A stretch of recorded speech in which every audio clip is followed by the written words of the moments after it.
Hola. Hola. All right.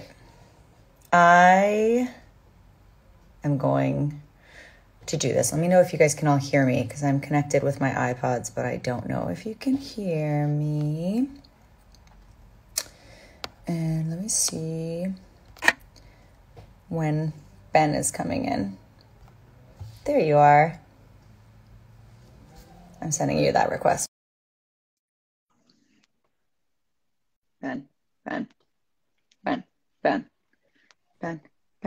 Yo!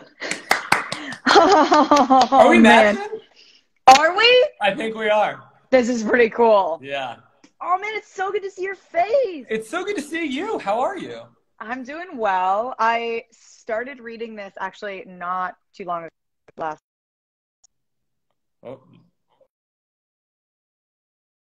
There we go. Sorry, I was being called by somebody who doesn't matter. I started reading your book a while ago, and it really actually made me realize how little of the Constitution I know and how little of like civics and government I remember. So I'm so stoked to be sitting here with you because you've basically made yourself like an expert on the Constitution Sort of. in Well, I writing this mean, book. I had a lot of I had a lot of time on my hands this last year, and I don't know, like when I was doing work, and I think we had talked about this, like when I was doing work in 2018, I started this with this organization called OMGWTF that stood for Ohio, Michigan, Georgia, Wisconsin, Texas, and Florida, Mm-hmm. and other things I've heard. So I basically. But I like learned that people were coming up and asking me questions about government, and they were asking me like, questions about the U.S. Secretary of State or the U.S. Attorney General. I was like, your Right. state has that person too, and they do a lot of important things. And they were like, oh, and it was almost like there was this feeling of like embarrassment for not knowing how government works. And so I was investigating this, and I found out that only 8 states require a year of civics or government between kindergarten and 12th grade. So Really? we stopped teaching it largely. I mean, like we barely teach it anymore. So all of us, like I'm a millennial, you're a millennial, we're, Yeah. like our generation, we didn't really get civics education in the same way that our parents did. And so that's the reason I think a lot of us don't know this is not because we're stupid. It's because we stopped learning it in school and so few schools require it. So I thought I'd like go back and start with our founding document and make this sort of understandable. Even though it's in English, it feels like it's a different language. I mean, like the It grammar is does. so weird. And hopefully people can use this as a baseline to get more involved, whether you want to run for office, whether you want to be more involved, making sure your senators and representatives, have your interests at heart, that sort of thing. But I think it's something we all need to know and it's important. So I wanted to make it more accessible. It's so cool that you're doing this, that you wrote this book, and I really want to recommend it to everybody because it's been so wonderful because particularly with, you know, with there being a seat on the Supreme Court and, like with even as I've been getting into issues speaking about the Second Amendment, I feel like people they refer to these things and then we kind of leave it at that. And we don't get into, well, what did our founding fathers actually mean when they wrote these things? And also like, what were the circumstances? I recently, I mean, not recently, I think it was 2016 when it really came into my mind. I was like, what the actual fuck is the Electoral College and why in the hell would we have ever made this, for us? And it is really amazing to think about the fact that, back when we were forming as a country and back when this Constitution was being written, that, yeah, people running for president you wouldn't have had the same exposure to them, right? We know who's running for president. We see them on social media. We see them on the news. We see them across the board, their face. We can see what they speak about. But you wouldn't have known this. So that's why I'm just getting into the Electoral College, right? That's why we had these representatives go vote for us. And because people were afraid that, like, I guess the citizens wouldn't know who was running for office. So we needed, at the time, very white, wealthy men representing the state's best interests. to vote. Well, you clearly paid attention in civics class, because that's exactly what the conversation was at the Electoral College, about the Electoral College. They were worried that people, because we didn't have Twitter, we didn't have phones, 1787. So they were worried that people would only know about their local, office holders. They wouldn't know about someone who was qualified nationally. And so that was one of the big worries. But I could go on about the Electoral College. We can talk about. I mean, it's just like there's so many issues with it today that I personally think need to be changed. But it's such an outdated, weird way to select a president and vice president. We're also the only country that does anything like this. I mean, it is really crazy because we don't have, what was the term that it's a representative electorate, is that like a term? Versus like an actual democracy. Representative democracy, yeah. Representative democracy, right. So we are, in essence, voting for other people to be in power to vote for whoever we want to ultimately be in the office of the president, rather than our, votes directly going to. That's why for, 2 elections in a row, well, that's why for the last election and then one before was it 2004? 2 in the last 20 years. Kerry. So 2000 and 2016, yeah. Yeah, with Kerry Bush, right? With Gore Bush. No, with Gore Bush, thank you. Right, because the president who won the Electoral College lost the popular vote. So, yeah, Electoral College, we can definitely get into that. You and I obviously have a bunch of ideas about it, but I don't know a lot about state representatives versus federal representatives, which I was so shocked to find out about in the book. Like you said, like there's a state attorney general as well as an attorney general. Yeah, so a state attorney general. So it's wild. I mean, the state, if the attorney general is the lawyer for everyone in the United States, all 331 million of us share a lawyer. That's our attorney general.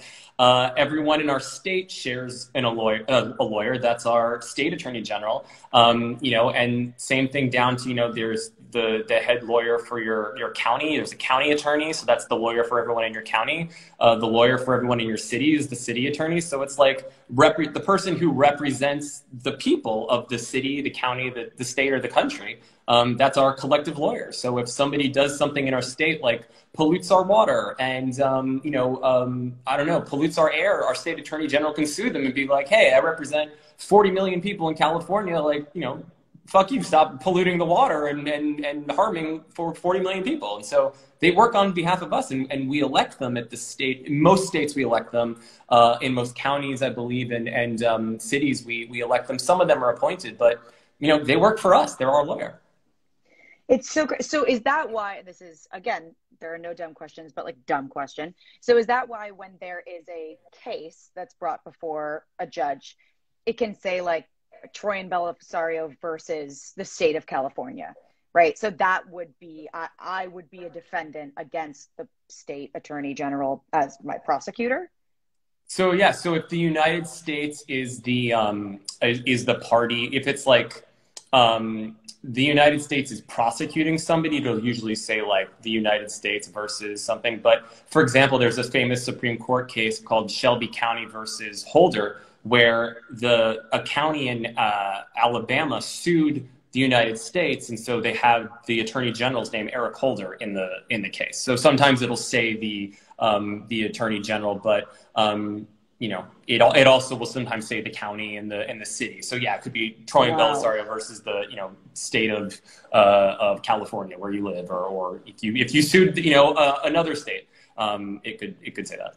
That's what I'm going to get into right after this. Which state start suing states. There's actually an amendment that the most boring amendment in the Constitution deals with like you not being able to sue like a different state in federal court. It's the 11th Amendment. Honestly, it's one worth skipping. It's not really that relevant. Whoa, that is so wild.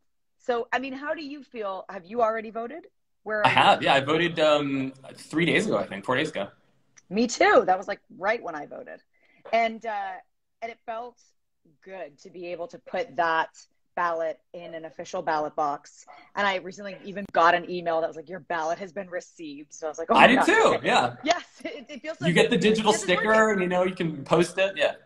Yeah. So, I mean, how do you, I also want to open this up to anybody who's watching. Please ask us any questions. Like I said, I'll I'll take all the dumb questions. There are no dumb questions for you to ask.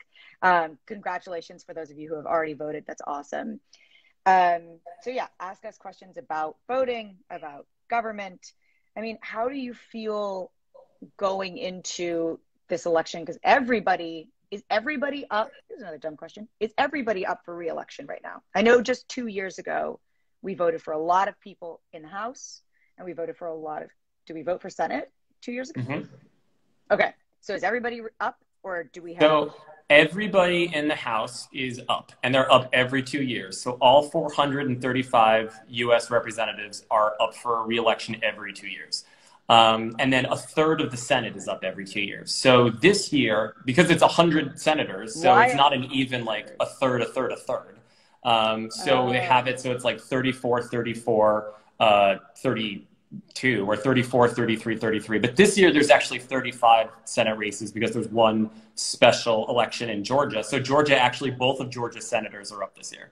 So if you live in Georgia, you have two giant Senate races happening right now. Can I ask, when is Mitch McConnell up for re-election? This year. Yeah. Okay.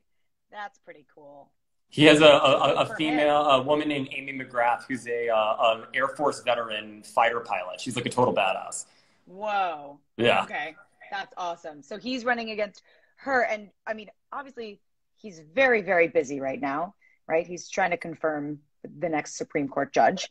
Yes. Has he also been running an election campaign, and like, how is that going? I don't have the latest poll numbers, but he is. The tough thing with somebody on his level is that even if voters in Kentucky disagreed with him, and a lot of them strongly disagree with him, he also, because he's the most powerful person in the Senate, he can get the state of Kentucky a lot of money for things. So like he can add things into this. So it's like, you know, even if you think that what he's done, you know, in terms of not passing enough, relief for the pandemic, not enough help for, you know, the country, and just like not even hearing laws that are or bills that are passed by the House, but he has all this power, and so voters in Kentucky are like, I disagree with him a lot, you know, but he also gets us money for it. So it's like it's rare for somebody that powerful to lose re-election and not step down. But I don't know what the latest numbers are, but, you know, they had their one debate a few weeks ago. And Amy McGrath did a great job. And like I said, she's a badass, you know, war veteran, you know, flew fighter jets. Like, she's just cool as hell. That's awesome. So I don't know what the numbers are. She's raised a lot of money, but he is up this year. So he is both pushing to have this confirmation vote on the next Supreme Court justice, and while he's also running for re-election. Right. And so the Republicans are in majority of the Senate. And so he's the majority leader. Yes. Right. And how does he get that title? Right. So I understand that he's a senator, but many senators could have been in that position. How was it Mitch McConnell? So they voted, and I'm not sure how long ago they voted, but what happens is usually, you know, say sometimes it's somebody who is the minority leader, and then when the parties switch and a new party becomes in the majority, the minority leader kind of almost automatically becomes the majority leader, but they still have to be voted on by the members of their own party. So they voted and said, we think Republicans in the Senate voted among themselves and said, we think Mitch McConnell is going to be is the best choice for majority leader. Gotcha. He's our turtle. Which, by the way, is a job that's not in the Constitution. The job of majority leader is only 100 years old. Why? What? So what it's not. There are two, right. It's crazy, right? There are two Senate jobs in the Constitution. One is the vice president, who is also the president of the Senate. So a lot of us may not realize that Mike Pence is the president of the Senate. So he's supposed to be in the Senate, like running its meetings and interpreting its rules, but he's often busy doing other stuff. And so when he's not there, somebody named the Senate president pro tempore, who is the temporary Senate president, runs the meetings. And that person is usually the most senior senator in the majority party. So the guy who's been there the longest. Those jobs are in the Constitution. The majority leader is nowhere in the Constitution. It started in 1920, and it's just like kept going. It's become this really powerful position. Wow. That's so, I mean, does it feel like that was put into place because we're not generally a society that just wants to be like, you're the eldest, the most senior, therefore you should be the person in power? Like we do want to be a representative democracy. So is that part of like the Senate should be able to vote for who represents them? Yeah, I mean, it definitely started as somebody who's just sort of the representative of the majority party. You know, there's the minority leader. But what's happened in recent years is because the Senate has become so polarized, when you are in the majority, you can use that ability to decide what actually gets a vote, because you need a majority of senators to show up to vote on anything. So you need at least 51 senators to hold a vote. And if you are in the Democratic Party and there's only 45 Democrats, there are 2 independents. So we'll say 47. But if there's 47 Democrats and you want to vote on something, you have to get at least 4 Republicans to show up for the vote so that you have 51. But if you are the majority leader, you can use, it's called a quorum. You can use the fact that you have the most members of the Senate sort of under your quote unquote command. And so you can hold votes hostage. You know, you can say, well, Republicans aren't going to show up to vote on that. And so it never gets a vote. Oh my God. And so, okay, going off of that, because it's a term that I hear all the time, and I would love to hear your definition of it. What is filibustering? Filibustering, again, is not in the Constitution. What the hell? I know. It's all these procedural things in the Senate. Because I have so many issues with the Senate. There's so many problems. Yeah. So filibuster is a term for when you know, kind of in the way as the majority leader saying, well, we're not going to show up to vote. Another way to delay a vote on something is to just debate it endlessly so that it never actually comes to a vote. So what you can do is you can have senators just continue to talk and talk and talk and just debate things open-endedly for like forever. And in order to stop the debate, you need 60 senators to vote to invoke cloture is the term. What it just means is end the debate. You need 60 senators to vote to end the debate. If you don't have 60, it just goes on and on. And so either you let it play out endlessly or you just move to a different thing to vote on. So it's a way to hijack, you know, to prevent a vote. So like people will read from the phone book. Like United States senators will pull out a phone book and read. There's a video of Ted Cruz reading all of Dr. Seuss, like start to finish. What? Just to delay. Yeah. These are grown adults who represent us. Ludicrous. Who read from the phone book, will read kids' books like open-endedly to prevent votes from happening on something. So I hate the filibuster. How is that? It's their stupid rules. The Senate made these rules for themselves, and they're allowed to make their own rules under the Constitution. So how do we stop this? We got to get new people in the Senate so, you know, we get rid of the filibuster. Wow. So I did see a question that refers to that. So somebody asked why voting early is possible in America. So yeah, that's a good question. Yes, it's a very good question. So in the Constitution, it says it times, places, and manner. This is the Constitution. By the way, the original document is in this alongside it. Yeah. So you can read my interpretation, but it's pretty you cool. can also read the original. There you go, in blue. An article, and then you get to the interpretation. Anyways, it's an awesome book. I highly recommend everybody get it. Thank you. What the fuck does the Constitution actually say?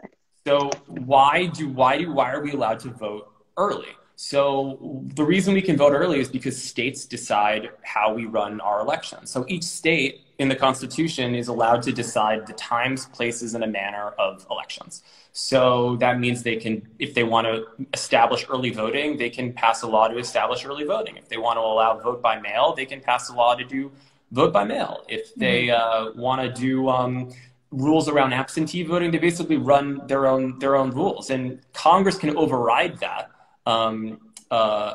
through federal law. And so like one thing they've done is establishing election day. So we vote, you know, in 1845, Congress decided we're going to vote on the first Tuesday after the first Monday in November. And so we've been doing that for 175 years. But which, by the way, is because everyone was farmers in 1875. And so they wanted to do a day that wasn't in the middle of planting and harvesting. So like you plant in March and you harvest at the end of October. So they're like, well, we don't want to interrupt the farmers. So we'll do a day in November after the harvest, but before it gets too cold because people have to travel by horse and buggy to vote. Right. I swear to God, this is the real reason. So, so on Sunday, they were like, we're not doing Sunday, it's church. Yeah. Monday will give people a day to travel. By the way, they had to travel like 24 hours to go vote by horse and buggy to the polling place. Oh They'd my vote God. Tuesday morning and then get back for the farmers markets on Wednesday. And that's literally the reason we vote. We've kept this for 175 years and we haven't changed it. That is a follow-up question. Well, I also want to say, like, why now is voting early so important, particularly under like COVID-19 and like with so many people voting by mail? Why is it important this election and this year? Sure. So it's really important because we are having historic levels of vote by mail this year. And what that means is that states have their own rules around whether, how mail-in votes get counted. And what I mean is that sometimes states will have a law saying the ballot has to be received by election day to count. Other states say it just has to be postmarked by election day to count. So if it arrives a few days later, as long as the postmark is by election day, it's okay. But because we're having such a heavy volume of vote by mail, and also because we're changing a lot of the rules of the post office, which is pretty shady in my opinion, we may have mail delays. And so if you're planning to vote by mail, because of mail delays, your ballot might not count. So it's really important to send it in as early as possible. And if you're able to vote in person early and do it safely, then I would recommend voting in person early, if you're able to, if you're well enough to do that, because that would make sure that your vote gets counted by election day and couldn't get delayed in the mail. And I do know that in California, in the state where I live, there are plenty of early election sites. I received, in my mail, along with my ballot, there was a whole booklet on like where I could show up, where I could vote early. Do you know if that's done in every state across the board, or are there certain states where that's not available? I don't know if every state sends like a booklet. I mean, California is really good about voting. I mean, they've got a great information. Like I tracked my ballot. I tracked it all the way to where I found out that it counted, a couple days ago. California's like really on top of their shit. I don't think that's the case for every state. They don't send like a ton of information in advance, but there are really great sites where you can find out what's on your ballot if you have questions.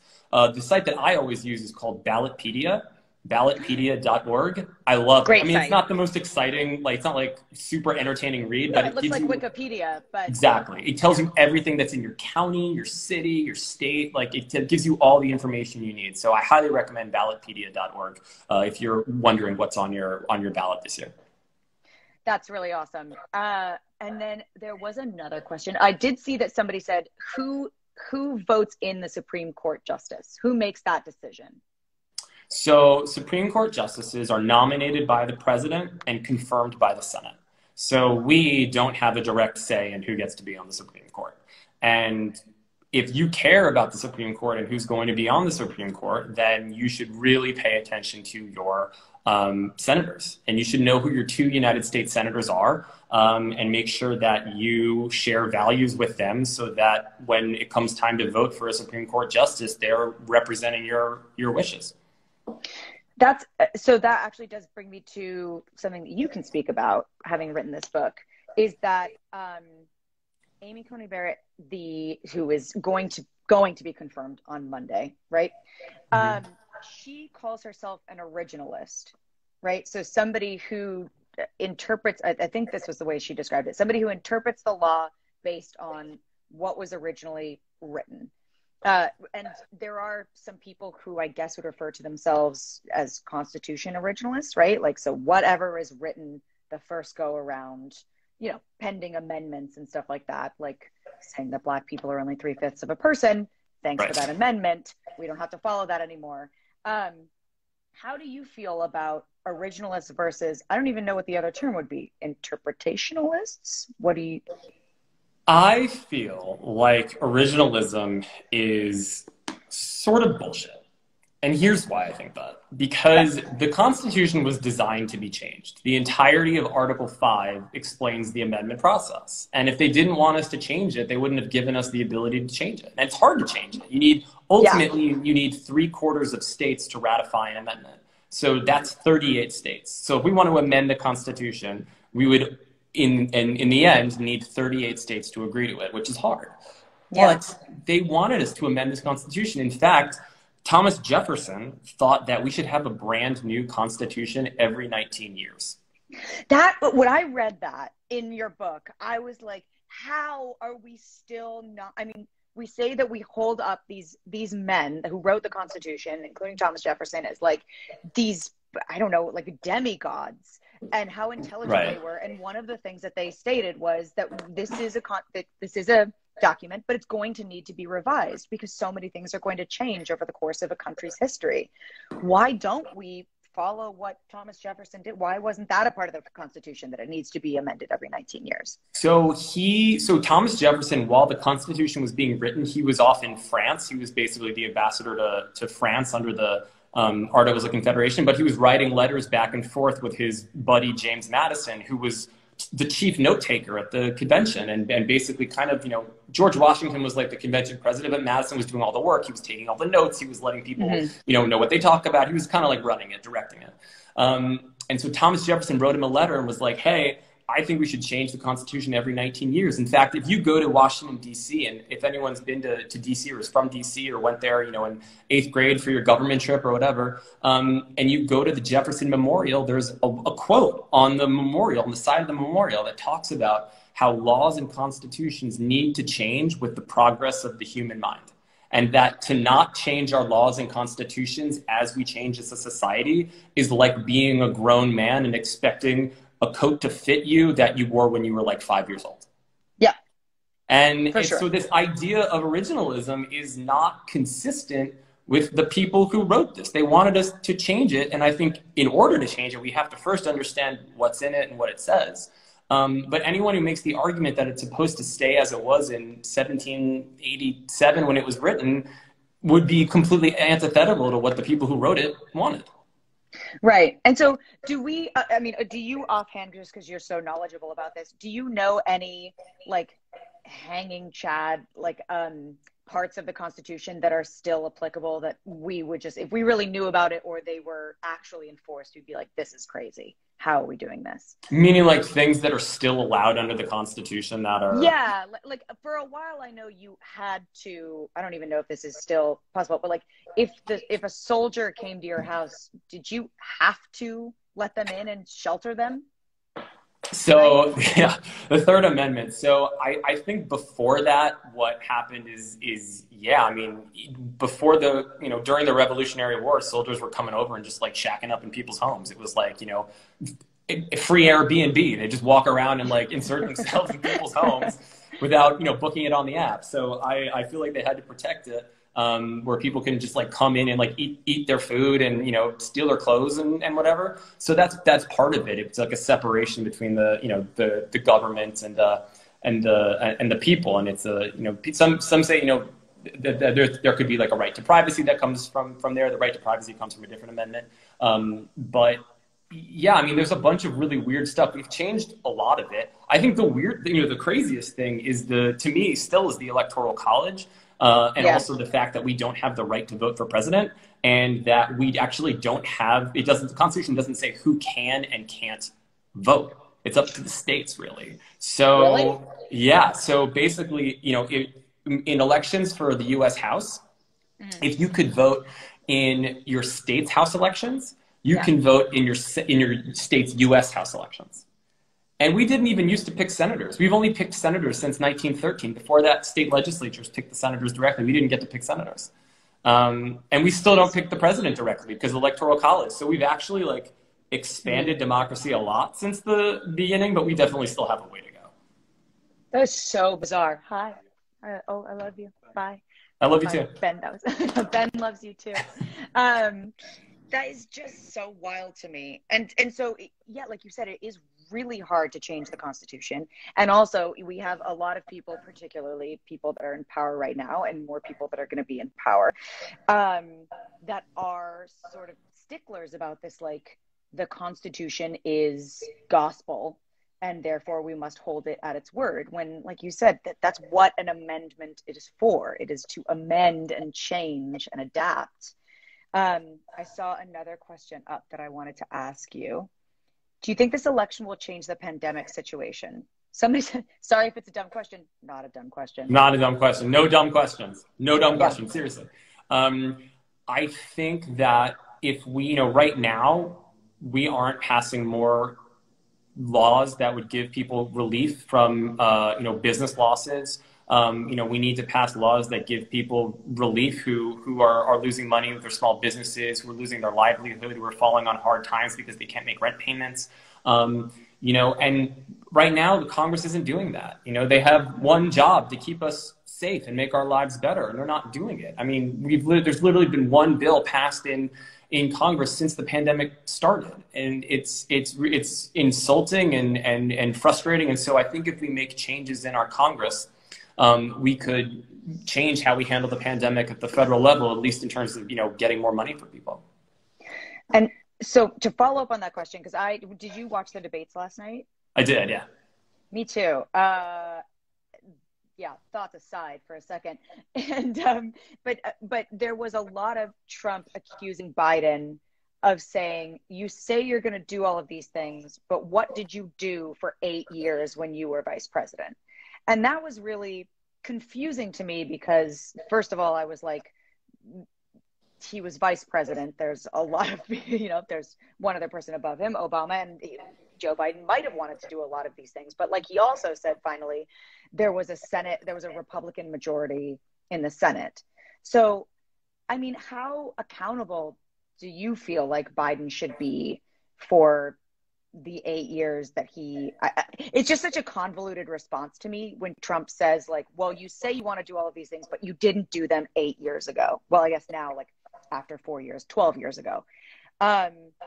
I mean, isn't that just what running for president is about? You have to have a platform. You have to have plans for the future and hopes of things that you want to change, or should he be held accountable?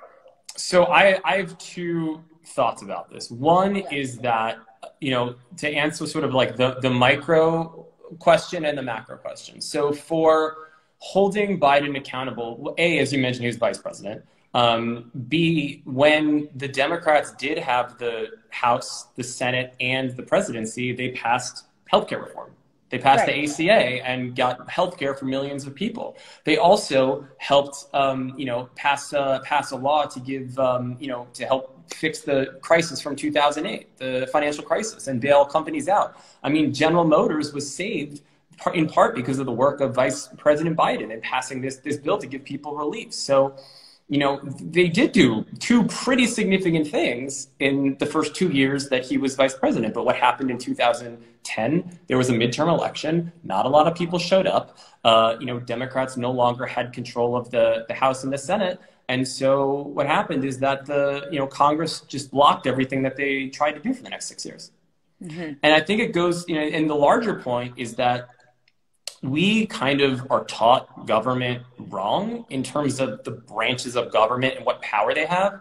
So I don't know about you in your if you had a civics or government class, but I had always heard my whole life that we have 3 co-equal branches of government, right? We have right? Co-equal is the word. A legislative, executive, judicial. Mm-hmm. Turns out in this document, that is not true. Really? Not even close. Congress is far and away more powerful than the president and the courts. In fact, the Constitution is written on 4 big pieces of paper, and the first 2 pieces of paper are just about Congress. Article 1, 10 sections, all the powers of Congress, and Articles 2 through 7 are just like shoved into the final 2 pages. And it's because they wanted the representatives of people to have all the power. They wanted them to be the ones making the laws, making the decisions. Congress can impeach and remove the president. The president can't impeach and remove Congress.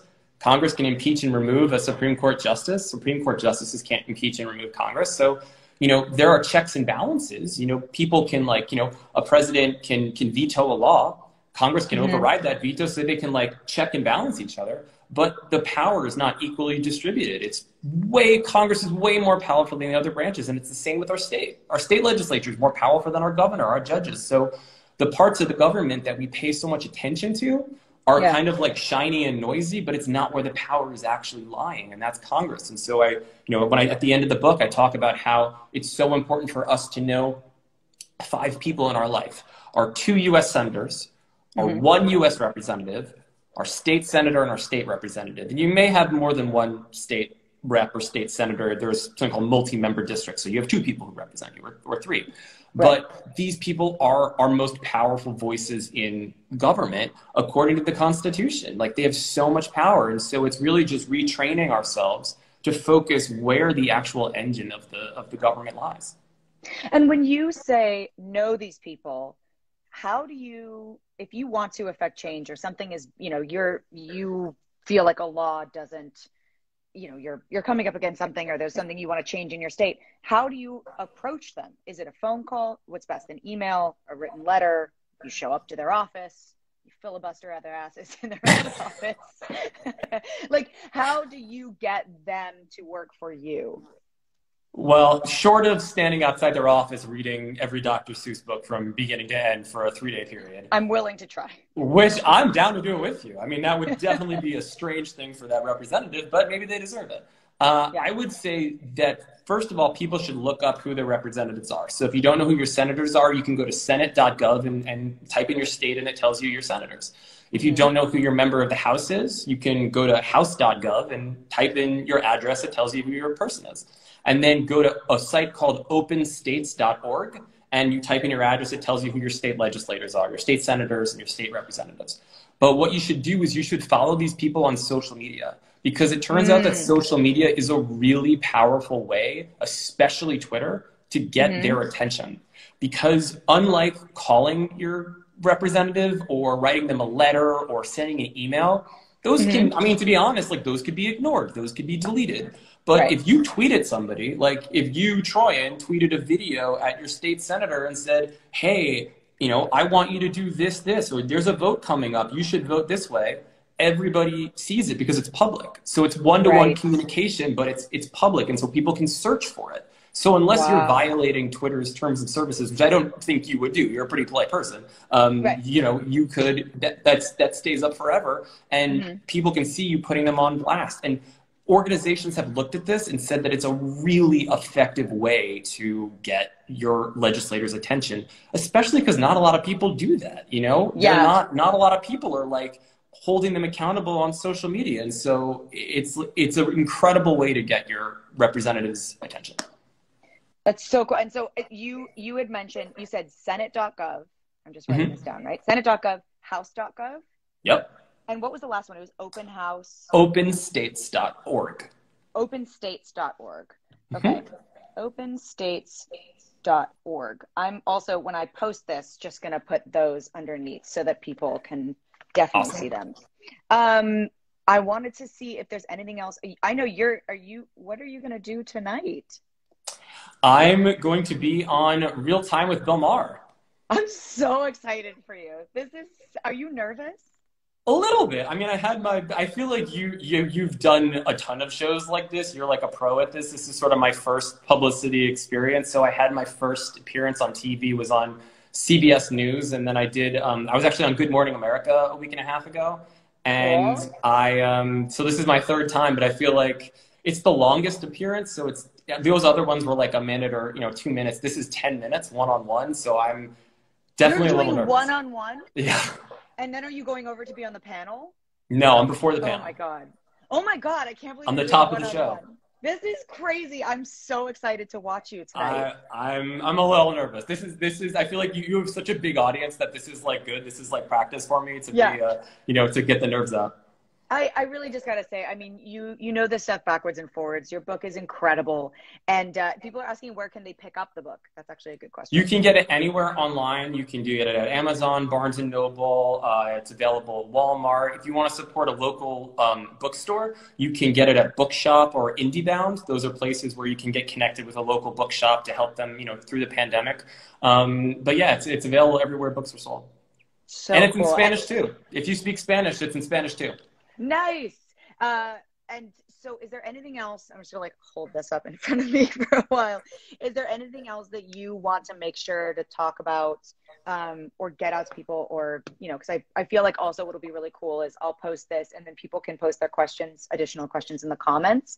And then we can, go through and try to answer, or I'll just text you and be like, well, I don't know how to answer this, help. But is there anything else that you want to say other than, me encouraging people, please vote early, vote however you want to vote, but I Anything I else? would say that, people should not feel stupid for not knowing this information because again, our schools have largely removed this. So no one is dumb for not understanding the difference between the House and the Senate. No one's dumb for not understanding what the president does. Like it's not been, explained and taught enough. And so, the truth is we have to catch up. And so I hope this book acts as a manual, a guide to help refresh it. But I think if I were to leave people with one thought is to think of yourself as the boss of your government. Because think about it like a private company. You have a few people at the top who are the boss of a lot of people at the bottom. Government's the opposite. It's all of us at the top who are the boss of a few people who are our representatives. Because what do? We interview the candidates for the job during campaigns. We give them their job through elections. We pay their salaries, their benefits, and their expenses with our tax dollars. And then every 2, 4, 6 years, we decide if we want to, re-up their contract. So we're very much like their bosses and they work for us. So we need to know who they are. We need to understand what their jobs are. If we don't know who the person is or what the power of the job is, it's hard for us to be a boss. And we don't pay attention until 2 years later. So I think everyone should look up the representatives, also look up your county and your city, see what's on your ballot, and think of it as you are the boss of these people because honestly, in reality, you are.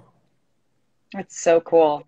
And it's so empowering, and it makes this time as nerve-wracking as it can be. I mean, every time I wake up and I'm like, oh God, 2 weeks until election, or like, we only have one more Tuesday in between, it's like, it's coming. And it makes it feel very exciting because I feel like we can all really get involved and yeah, choose who works for us. And then we can make the changes that benefit us and make sure that we are living the lives that, will allow us to be as free as possible and as safe as possible. And I also just want to say thank you so much for taking the time to hang out with me today. I mean, it's my pleasure. Thank you so much for doing this and for you constantly use your platform to share important information with your audience, to educate your audience. I mean, I'm in awe of what you do and the community you've built. So thank you so much for that. Cool. Well, I can't wait to see you in person when everything is different. I know. We can hang out again. But I will be watching you tonight and know that you're going to do great. I'm just going to be cheering you on. I'm so excited. Oh, thank you. Appreciate it. Yeah. All right. Well, have a great rest of your day. And I'm going to post this. So if anybody has any questions, please answer. And Ben and I will try to answer ones that we haven't talked about. Awesome. Thank you. I'll talk to you soon. Bye. I want